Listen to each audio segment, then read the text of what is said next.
The house stood tall, bathed in the moonlight, an eerie silence clinging to it. It was a grand structure, a beacon in the night, and yet, it was as though the very air around it held its breath. It was their new home, a place of dreams, hopes, and yet, something felt off.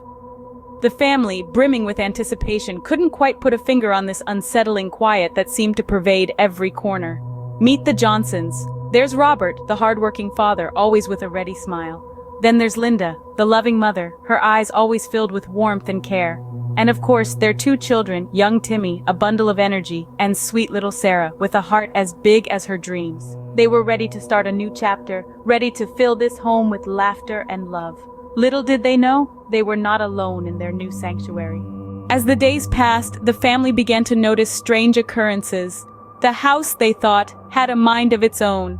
Objects would move from their original places, only to be found in the oddest corners of the house. A cup left on the kitchen table would mysteriously appear on the bathroom sink. Keys would vanish from hooks, later to be discovered in the folds of the living room curtains. The family at first dismissed these happenings as mere forgetfulness, the chaos of settling into a new home. But then came the whispers, soft murmurs that danced with the wind, a language unknown yet eerily familiar. It was as if the house spoke in hushed tones when they weren't listening. The parents again rationalized this as the creaking of an old house or the rustling of leaves outside their windows. However, the house had more secrets to share. There were the cold spots, areas in the house where the temperature dropped inexplicably. The most prominent of these was the bottom step of the staircase, a place that, no matter the time of day or season, was as cold as the heart of winter. The children, with their minds unclouded by the practicalities of adulthood, were more perceptive to these oddities. They spoke of a presence, an unseen friend who played hide and seek with their toys, who whispered tales in languages only children can understand. They felt watched, not with malice, but with a curiosity that was almost childlike itself. Despite the strange happenings, the family continued to live their lives, attributing the incidents to drafts, to an old house settling, to their overactive imaginations. They chose to believe in the rationale, in the explainable, in the world as they knew it, but the house, it had other plans. It continued its whispers, its games, its silent observations. It was as if the walls of the house were alive, watching, waiting. The whispers turned into voices, the cold spots into chilling gusts. Imagine a home, once filled with laughter and warmth, now echoing with the hushed, eerie whispers of otherworldly entities. The ghostly presence that had been teasing the edges of their reality had now stepped into the limelight.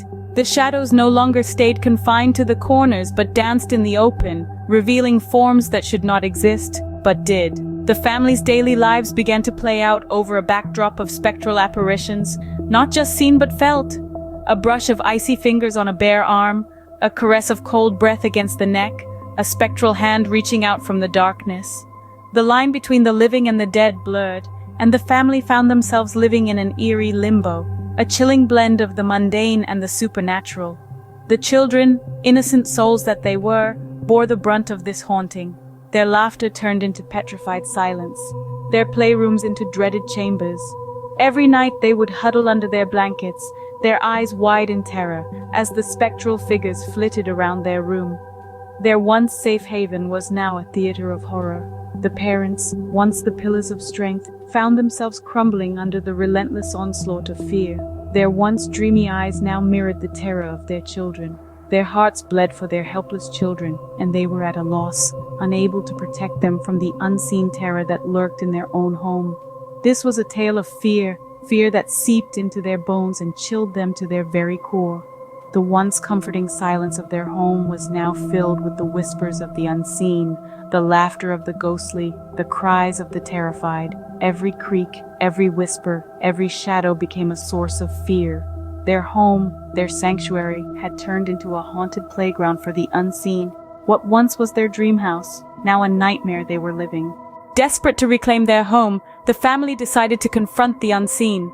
The cold shivers, the flickering lights, the unsettling whispers in the dead of night, they could no longer be ignored. Yes, there was a presence in their home, one that was not of this world. The family decided on a course of action. It was time to face their fears head-on. And so, they reached out to experts, those who had knowledge of the supernatural, those who could guide them through this eerie, uncharted territory. The house was filled with a new kind of tension, a sense of purpose. Their home had become a battleground, and they were ready to fight for it. They carried out rituals, complex ceremonies that had been passed down through generations. Ancient symbols were drawn, protective charms were hung, and prayers were whispered into the stillness of the night.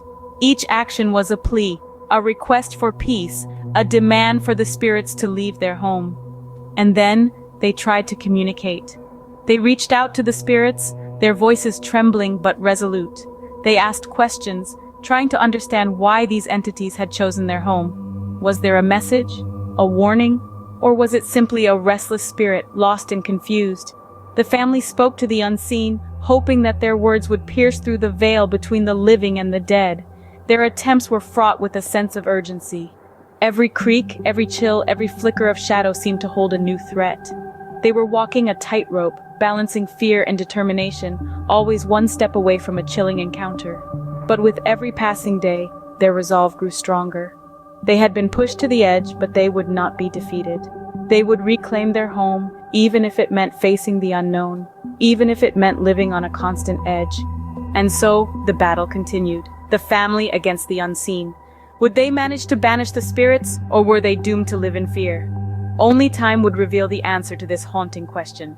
The confrontation was intense, the air thick with anticipation. The family, united in purpose, stood their ground in the heart of their haunted abode. They engaged in a battle of wills, not with physical force, but with the sheer power of their determination. The spirits, too, were relentless, their ethereal presence a chilling reminder of the eerie reality they were facing. As the tension heightened, so did the stakes. The family's love for their home, their shared memories, their dreams for the future, all hung in the balance. But they were adamant. They would not let fear rule their lives. They would not back down. Every plea, every demand, every heartfelt entreaty echoed through the house, a testament to their unwavering resolve. Their courage was their shield, their unity their strength, their love their weapon. In a world where the supernatural had become their norm, they chose to fight. In the face of the unknown, the family stood their ground, their love for each other their only weapon.